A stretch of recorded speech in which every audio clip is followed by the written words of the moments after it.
आज एक ऐसा लीगल ड्रामा अनफोल्ड हो रहा है जो सिर्फ कोर्ट रूम तक लिमिटेड नहीं है बल्कि डायरेक्टली इंडियन डेमोक्रेसी के कोर को टच करता है। और इस बार स्पॉटलाइट में है राहुल गांधी। क्या पार्लियामेंट के लीडर ऑफ अपोजिशन की सच में डुअल सिटीजनशिप है?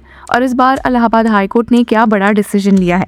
ये सिर्फ एक पॉलिटिकल कंट्रोवर्सी नहीं, ये कॉन्स्टिट्यूशनल क्वेश्चन भी है कि क्या कोई इंसान जो इंडियन पॉलिटिकल सिस्टम का इतना बड़ा हिस्सा है उसकी सिटीजनशिप पर सवाल उठ सकते हैं। तो क्या है इस केस का लेटेस्ट अपडेट और ये पूरी कहानी क्या है, चलिए आज के इस वीडियो में एक्सप्लोर करते हैं। Hello law lovers and justice seekers, welcome to Law Chakra. हम आपके लिए लेकर आए हैं कुछ बहुत ही exclusive. Introducing Law Chakra prime membership, जो आपको देगा exclusive access like never before. बनिए लॉ चक्रा की प्राइम मेंबर और अनलॉक कीजिए full potential of legal knowledge. अभी ज्वाइन कीजिए। अब व्यूवर्स, ये पूरा मैटर शुरू होता है एक पिटिशन से जो फाइल की गई है एक बीजेपी वर्कर एस विघ्नेश शिशिर के द्वारा।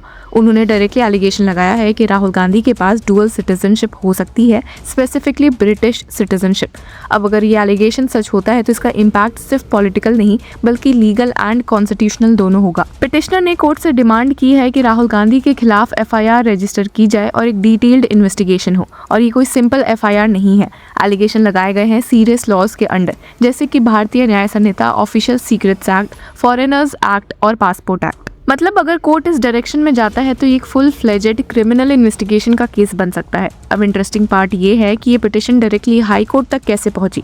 इनिशियली ये कंप्लेंट फाइल हुई थी रायबरेली के स्पेशल एमपी एमएलए कोर्ट में, लेकिन वहां से एक ऑर्डर आता है 28 जनवरी 2026 को, जहां कोर्ट ये कहता है कि it is not competent to decide the issue of citizenship. यानी कि लोअर कोर्ट ने क्लियरली बोला कि उनके जुरिस्डिक्शन का मैटर नहीं है। और यहीं से पिटिशनर ने हाई कोर्ट का डोर नॉक किया और चैलेंज किया उस ऑर्डर को। और हाईकोर्ट ने इस केस को लखनऊ ट्रांसफर भी कर दिया था दिसंबर 17, 2025 को। ये भी एक इम्पोर्टेंट डेवलपमेंट है क्योंकि इसका मतलब है कि हाईकोर्ट ने मैटर को सीरियसली लिया और उससे एक प्रॉपर जुडिशियल स्क्रूटनी के लिए शिफ्ट किया। अब जब ये केस हाईकोर्ट के सामने आता है तो एक और लेयर ऐड होती है, सेंट्रल गवर्नमेंट का इन्वॉल्वमेंट। कोर्ट ने पहले ही सेंटर से पूछा था कि किस एलिगेशन पर क्या एक्शन लिया जाए। What action has been taken on the complaint alleging British citizenship. ये एक डायरेक्ट क्वेश्चन था जो जुडिशरी ने एग्जीक्यूटिव से पूछा और सेंटर ने इस पर रिकॉर्ड्स प्रोड्यूस भी किए, specifically ministry of home affairs के डॉक्यूमेंट। अब ये डॉक्यूमेंट्स कोर्ट के सामने एग्जामिन किए गए। मतलब अब सिर्फ ये एलिगेशन और काउंटर एलिगेशन का गेम नहीं है, ये डॉक्यूमेंट्री एविडेंस के लेवल पर पहुंच चुका है।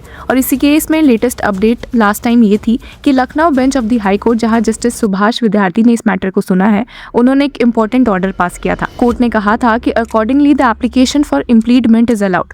और इसका सिंपल मतलब है कि सेंट्रल गवर्नमेंट यानी यूनियन ऑफ इंडिया अब ऑफिशियली इस केस का पार्टी बन चुकी है। लेकिन सबसे इंटरेस्टिंग ट्विस्ट ये आता है जब सेंट्रल गवर्नमेंट कोर्ट को बोलती है कि ये इशू सेंसिटिव है। इसी वजह से हियरिंग को ओपन कोर्ट रूम से चेंबर में शिफ्ट किया गया है। अब ये सेंसिटिव वर्ड का मतलब क्या है? क्या ये नेशनल सिक्योरिटी का इशू है? क्या इसमें डिप्लोमेटिक इम्प्लीकेशंस है? या फिर ये सिर्फ एक हाई प्रोफाइल पॉलिटिकल फिगर होने की वजह से सेंसिटिव है? इन्हीं सबको ध्यान में रखते हुए Lucknow bench of Allahabad high court ने इस इशू पर रिसेंटली एक डिटेल्ड हियरिंग की। और हियरिंग इतनी सेंसिटिव थी कि ओपन कोर्ट में नहीं बल्कि चेंबर में कंडक्ट हुई। ये अपने आप में एक सिग्नल है कि मैटर कितना डिलिकेट है। और कोर्ट ने इस स्टेज पर कोई फाइनल कंक्लूजन नहीं दिया, लेकिन नेक्स्ट डेट फिक्स कर दी है अप्रैल 15 की। मतलब अब ये कहानी खत्म नहीं हुई है, अभी तो शुरुआत हुई है और ये सवाल अभी भी ओपन है। अब अगर हम थोड़ा लीगल पर्सपेक्टिव से देखें तो इंडिया का लॉ डुअल सिटीजनशिप को अलाउ नहीं करता। इंडियन कॉन्स्टिट्यूशन के अंदर अगर किसी इंसान ने वॉलंटरली दूसरी कंट्री के सिटीजनशिप लिए हो तो वो ऑटोमेटिकली इंडियन सिटीजनशिप लूज कर देता है। ये क्लियर लीगल पोजीशन है। तो अगर एलिगेशन ये है कि राहुल गांधी के पास ब्रिटिश सिटीजनशिप है तो सबसे पहला सवाल ये उठता है, इज देयर प्रूफ? और अगर प्रूफ है तो what is the nature of that proof? क्या वो पासपोर्ट रिकॉर्ड्स है? क्या वो फॉरेन रजिस्ट्रेशन डॉक्यूमेंट्स है? या फिर सिर्फ कॉर्पोरेट फाइलिंग्स या इनडायरेक्ट एविडेंस? अब कोर्ट का रोल यहाँ पर क्रूशियल हो जाता है। कोर्ट डायरेक्टली ये डिसाइड नहीं करेगा कि राहुल गांधी सिटीजन है या नहीं, लेकिन ये ज़रूर डिसाइड करेगा कि क्या एफआईआर रजिस्टर होनी चाहिए और क्या इन्वेस्टिगेशन का स्कोप बनता है। और इसी कंटेक्स्ट में पिटिशनर का आर्ग्यूमेंट ये है कि लोअर कोर्ट ने गलत डिसीजन दिया जब उसने कहा कि वो कॉम्पिटेंट नहीं है। पिटिशनर चाहते हैं कि हाई कोर्ट डायरेक्शन दे कि एफआईआर रजिस्टर हो और इन्वेस्टिगेशन स्टार्ट हो। अब दूसरी तरफ डिफेंस का लाइकली स्टैंड ये होगा कि एलिगेशन पॉलिटिकली मोटिवेटेड है और उनमें कोई सब्सटेंटिव प्रूफ नहीं है।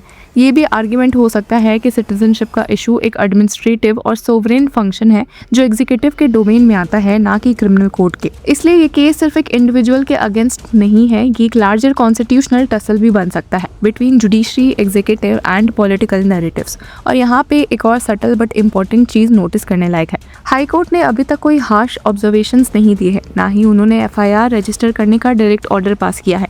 उन्होंने बस हियरिंग की है, डॉक्यूमेंट्स देखे हैं और नेक्स्ट डेट दी है। ये जुडिशियल रिस्ट्रेंट का एक क्लासिक एग्जाम्पल है।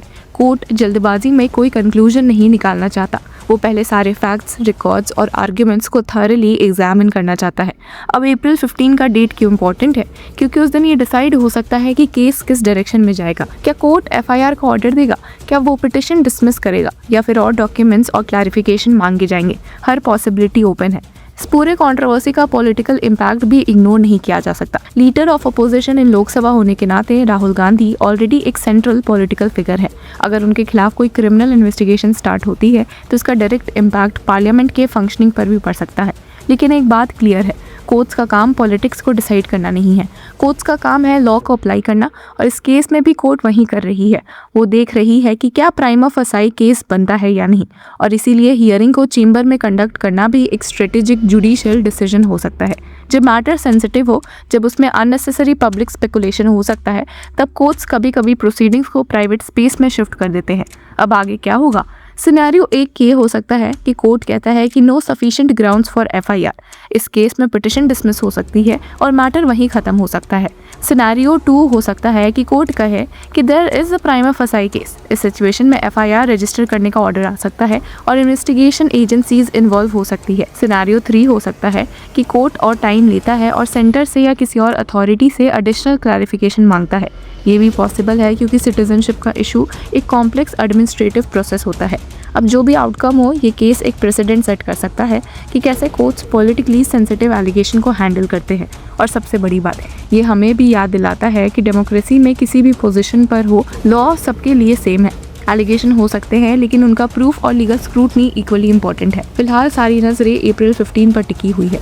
तब तक ये केस एक सस्पेंस थ्रिलर की तरह है, जहां हर हियरिंग के बाद नए सवाल खड़े हो रहे हैं। एक लाइन में कहे तो ये सिर्फ एक लीगल केस नहीं है, ये एक टेस्ट है इंस्टीट्यूशंस का, प्रोसेसेस का और अल्टीमेटली ट्रुथ का।